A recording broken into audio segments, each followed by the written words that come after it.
చెబుతున్నారు.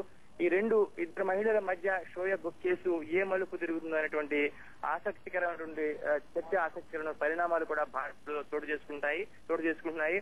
షోయబ్ ను ఈ కేసు నుంచి ఎవరు గట్టెక్కించగలరు అనేటువంటి విషయం కూడా ఇక్కడ గమనార్హం.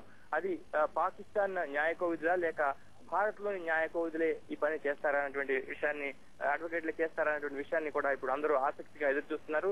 షోయబ్ తప్పు చేశాడు అనేటువంటి భావనతో కొంతమంది ఉంటే, షోయబ్ ఎలాంటి తప్పు చేయలేదని మరికొంతమంది భావంతో ఉన్నారు.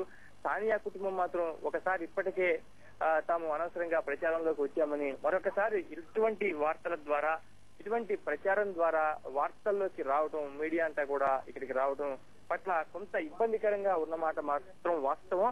శుభవాని పెళ్లి జరుగుతున్నటువంటి సందర్భంలో ఇటువంటి అశుభ పరిణామాలు, ఇబ్బందికరమైనటువంటి సంఘటనలు తమ కుటుంబం చుట్టూ జరగడాన్ని సానియా కుటుంబ సభ్యులు మాత్రం జీర్ణించుకోలేకపోతున్నారు. దీనిపై మాట్లాడటానికి వాడు సుముఖంగా లేరు. అయితే సానియాకు సంబంధించిన వ్యక్తిగత నిర్ణయంగా మాత్రం పెళ్లి వేదిక గురించి ఏమైనా మార్చే ఆలోచనలు కనిపిస్తారు. ఇప్పటి వరకు కూడా దుబాయ్ లో పెళ్లి చేసుకునే అవకాశం ఉందని తెలుస్తోంది. ఇప్పుడు ఈ కేసుల నేపథ్యంలో పెళ్లి వేదిక మారే అవకాశం ఉందా? ఖచ్చితంగా మారడానికి అవకాశాలు ఉన్నాయి దేవి. ఎందుకంటే దుబాయ్ లో పెళ్లి చేసుకోవాలంటే ముందు షోయబ్ మాలిక్ భారతదేశం నుంచి తిరిగి పాకిస్తాన్ కానీ లేదా దుబాయ్ కానీ వెళ్ళాలి. అతను వెళ్ళడానికి ఇక్కడ కేసులు ప్రతిబంధకంగా ఉంటాయి. ఈ నెల తమకు తెలియకుండా తమకు సమాచారం అందజేయకుండా షోయబ్ కేసులు ఎదుర్కొంటున్నటువంటి షోయబ్ మన భారతదేశం విడిచి వెళ్ళడానికి వీలు లేదని రాష్ట్ర పోలీసు అధికారులు ఆయనకు ఇప్పటికే స్పష్టం చేశారు. ఏ దేశంలో ఉన్న ప్రతి పౌరుడు ఆ దేశం చట్టాలను గౌరవించాలని కూడా వారు స్పష్టం చేశారు. ఏదైనా దీనికి సంబంధించి ఏదైనా పొరపాటుగా ప్రవర్తించిన, చట్టం తెలియదని చెప్పిన షోయబ్ దానికి తగినటువంటి మూల్యాన్ని చెల్లించాల్సి వస్తుందని కూడా న్యాయ నిపుణులు చెబుతున్నారు. అలాగే పోలీసు అధికారులు కూడా అదే విషయాన్ని చెబుతున్నారు.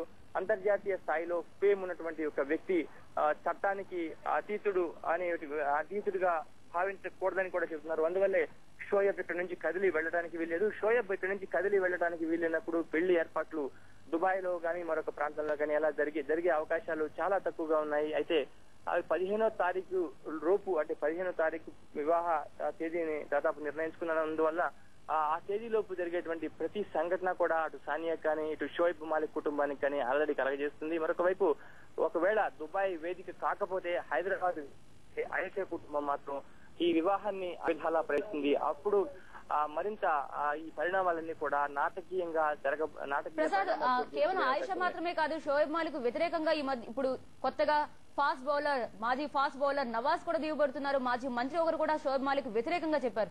ఈ నేపథ్యంలో షోయబ్ మాలిక్ పరిస్థితిని ఎగ్జాక్ట్ గా ఎక్కడ సూచించగలం మనం? షోయబ్ మాలిక్ ఇప్పుడు చెప్పుకోవాలంటే ఎలుకలాగా షోయబ్ మాలిక్ పరిస్థితి తయారైంది.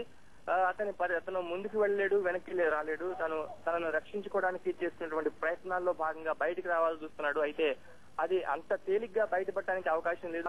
ఆ తాడని పరిధిలో అతనికి ఈ చట్టం, ఈ కేసులు ఇవన్నీ కూడా ఇబ్బందికరమైనటువంటి వాతావరణం అనిపించాయి. రాజ్యంలో ముందు అటువంటి కేసులను నయాష పెట్టడం, దానికి పోలీసులు స్పందించిన తర్వాత సానియా మిర్జా ఇంటికి రావడం, షోయబ్ మాలిక్ ను ప్రశ్నించడం, ఇవన్నీ కూడా అప్పటికే ఆయేషాతో షోయబ్ కు వివాహం అయిందని లేదా వివాహ సంబంధం ఉందనేటువంటి విషయాన్ని కొంత ధృవీకరించుకున్న తర్వాత, లేక ఒక విశ్వాసం, ఒక ప్రాథమిక నిర్ధారణకు వచ్చిన తర్వాత మాత్రమే పోలీసులు ఈ వ్యవహారాన్ని, ఈ తతంగాన్ని చేస్తున్నారు.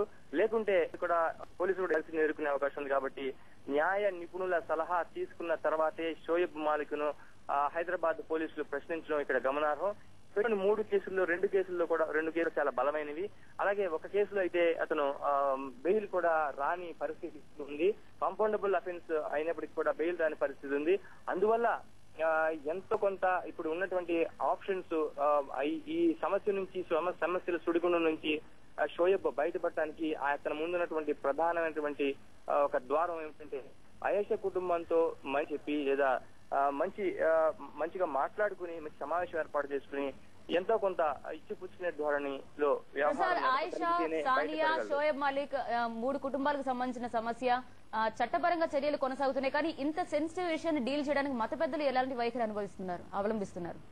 ఇది మత పెద్దలకు సంబంధించిన విషయం. ఆయన పెద్దలు దీంట్లో సలహాలు, సూచనలు ఇవ్వగలరే గానీ మత పెద్దలు మితిమీరిన జోక్యం చేసుకున్నట్లుగా చేసుకున్న దాఖలాలు మాత్రం కేసులు లేవు. అయితే అటు షోయబ్ మాలిక్ గాని, ఇటు సానియా గాని, అటు ఆయేషా గాని ముగ్గురు కూడా మత పెద్దల్ని ఆశ్రయిస్తూ తమకు న్యాయం చేయాలనేటువంటి విజ్ఞప్తుల్ని వేడుకోవడం చేస్తున్నారు.